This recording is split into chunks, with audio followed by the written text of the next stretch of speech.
The Clippers are in a hole. They're down 0-2 to the Dallas Mavericks. It doesn't look good.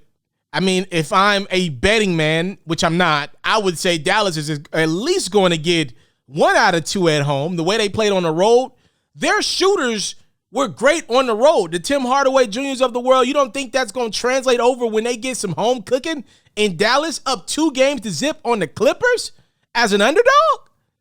So it's not looking good for the Los Angeles Clippers. And I'm looking at some social media stuff. I probably shouldn't be doing that. Seeing a lot of people go right at the neck of Kawhi Leonard today. You know, he's fresh off a 41-point game, but people are like, yo, Kawhi, that's not good enough. You're not locking down Luka Doncic. And I'm even seeing people go as far on social media to say, Kawhi, you had an opportunity to join Anthony Davis and LeBron James on that Lakers team a couple years ago. And in the last moment, you shunned the Lakers for an opportunity to play with Paul George and build your own legacy in the basement of the Los Angeles Clippers. In the basement of Staples Center with the Los Angeles Clippers, excuse me. With Doc Rivers as your coach, he got fired. Now Ty Lue, the man running the ship for the Clippers. That's what you did, Kawhi. A lot of people going in on Kawhi saying, yo, you made a bad decision. I'm going to let y'all have that. That's not the angle that I want to take this video. Kawhi Leonard is a 2-time Defensive Player of the Year, a 2-time Finals MVP, got 2 championships. Kawhi Leonard had the right to leave Toronto, go home, get a lot of money, and try something out in a new situation. He's proven. Kawhi's a top 30, top 35 player if he never dribbles another basketball. Injuries and all, whatever. Kawhi has 2 championships in which he was clearly the best player. You go look at the history of the game and tell me how many guys have done that. At the end of that Spurs dynasty, it was Kawhi Leonard who won Finals MVP. No matter what you say, and I know LeBron wasn't bad against the Spurs in his last year with the Heat in 2014, the history books will always say Kawhi Leonard went up against LeBron James in his prime and beat him and won Finals MVP. You cannot remove that from the history books. Also, the history books will say in 2019, Kawhi Leonard went up against a team that had Steph Curry on it, the guy we look at as one of the greatest shooters of all time, 2 MVPs today. It might be more when it's all said and done. 3 championships. Klay Thompson, one of the greatest shooters of all time. Draymond Green on it, might make the Hall of Fame. Kevin Durant played in that series, though he got hurt in the first game he played. The history books will not have as much context to them. Obviously, we know that. It'll say Kevin Durant played on that Warriors team. And the history books will also say the Toronto Raptors were the only team to beat the Golden State Warriors in a series during their tenure with Kevin Durant. That's a fact. That is a fact. Right after that season, the Warriors dynasty was over as we knew it. People can say Kawhi Leonard deserves some credit for that. So with that being said, to me, Kawhi Leonard had the right to do whatever he wanted to do, to take a risk on himself. That's what life's about, right? Taking calculated business moves. At the end of the day, Kawhi's a very rich man. He got to go home. He gets to do the helicopter thing in from his home to the games. That's what he wanted to do. He's got a beautiful crib in California. That's what he wanted to do with his life. He's a champion. He gets the right to do that. That's not what I think about when I think about the tragedy that is the Los Angeles Clippers. They've lost 5 straight games in the playoffs, including blowing a 3-1 lead to Denver last year. And now after they tanked to get the Dallas Mavericks in the first round, they're down 2 games to zip to them. My mind goes elsewhere, to playoff P or pandemic P or whatever you want to call Paul George. Let's not forget this moment. And I'm a diehard Lakers fan, so I remember this moment vividly. And I knew this moment would go watch some of my videos at the time. I said this is going to haunt Paul George for the rest of his career.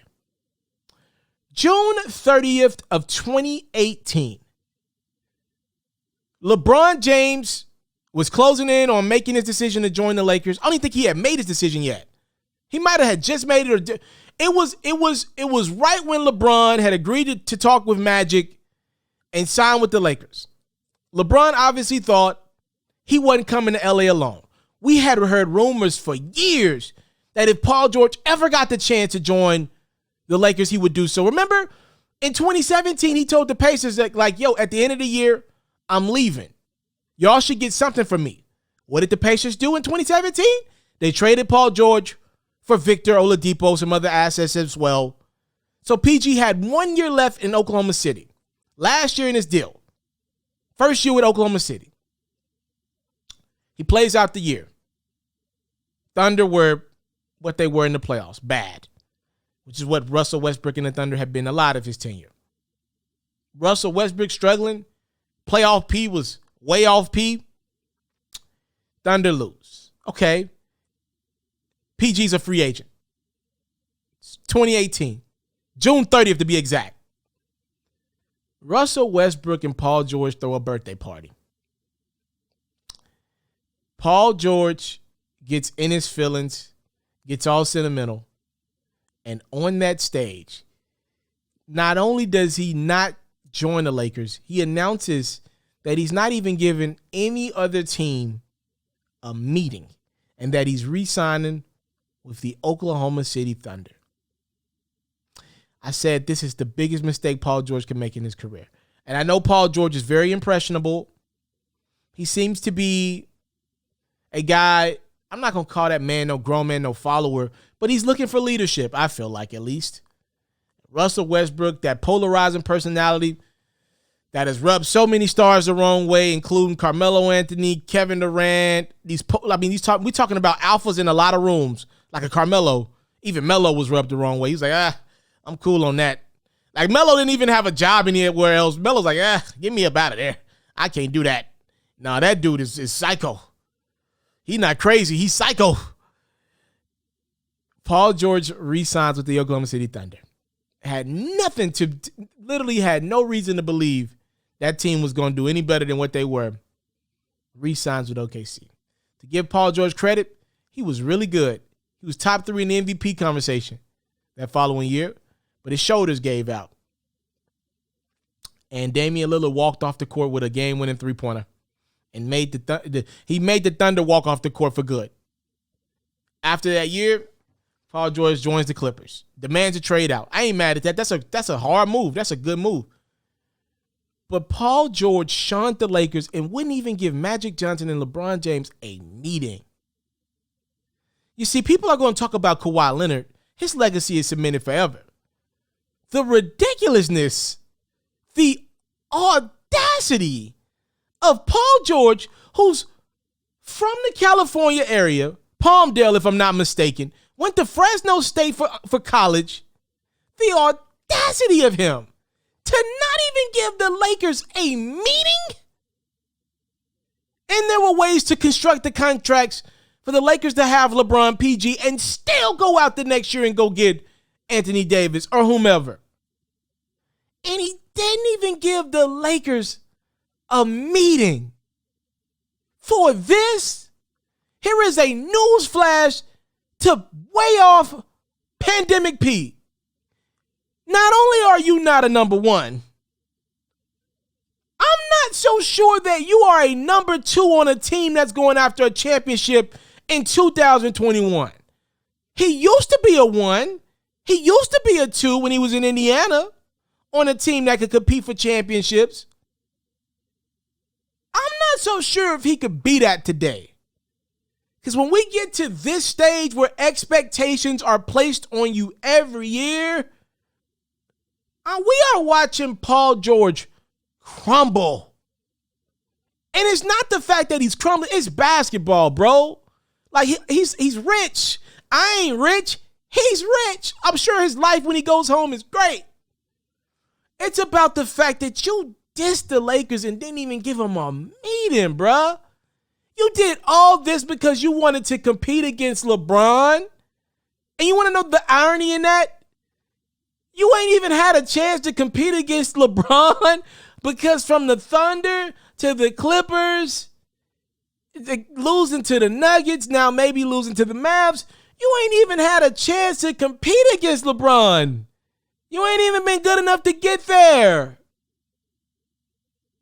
You did all this to avoid LeBron, and now you're somehow, some way still avoiding LeBron, but you're doing it from the comfort of your house? What would be better right now? I'm asking you. PG, being the third option on the Lakers, maybe the second. If we don't know how history plays out if the Lakers get Paul George with LeBron. But bare minimum, you'll be the third option with AD and Bron. Probably winning back-to-back championships, right? Yeah, you're getting ready to win back-to-back championships right now. You already be a champion. That stigma around your career will be done. And in a couple years, you could be a free man again. You can say you pulled the LeBron where you had to learn how to win, and now you're ready to be a 1 or a 2 for real on a winning team. They're going to talk about Kawhi today, but the legacy of Paul George, for the talent that he is, it's a generational type perimeter player. If you really look at the facets of Paul George's game, the things he could do, there are not a lot of guys that on the perimeter that can do what he can do night to night. The ability to shoot at the clip that he can shoot, just the shot-making ability. He can make any shot on the court. Not too many guys that can do that. His explosiveness. Paul George had a very ugly knee injury a couple years ago. Y'all remember that? He bounced back off of shoulder surgery a couple years ago. Is it double shoulder surgery, if I'm not mistaken? Bounced back. Looks fine, by the way, athletically. Up here, though, struggling. That man wouldn't even give my Lakers a meeting. And now he is meeting the foot of Luka Doncic all up in his, man, hey, get me up out of here, man. That is what I'm thinking about today. Way off P.